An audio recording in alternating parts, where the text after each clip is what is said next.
Right, finally, we're going to take a look at factoring our special cases. Okay, so we have two examples of the same special case and one of the other. Okay, these are both perfect square trinomials, which means we're going to have some type of binomial squared times itself. Okay, all we have to do for this, first we say, is this a perfect square? Yes, it is. The square root is x. Is this a perfect square?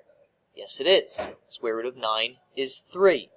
And then we take the sign of our middle term. In this case, it's minus. So our answer is just x minus 3, the quantity squared, which in expanded form would be x minus 3 times x minus 3.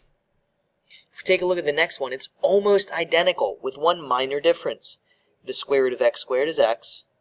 The square root of 9 is 3. But this time, our center term is plus. So that means this is x plus 3 squared, or x plus 3 times x plus 3. Finally, our binomial down here is different from the others. This is the difference of two squares.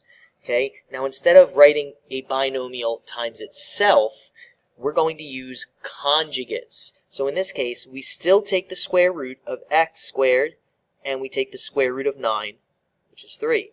But instead of just writing it with one sign times itself, we have to use opposite signs. So x plus 3 and x minus 3.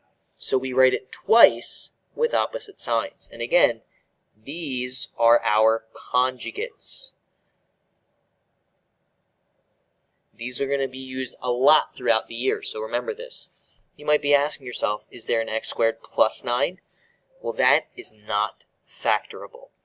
If none of these methods works, these are considered not factorable.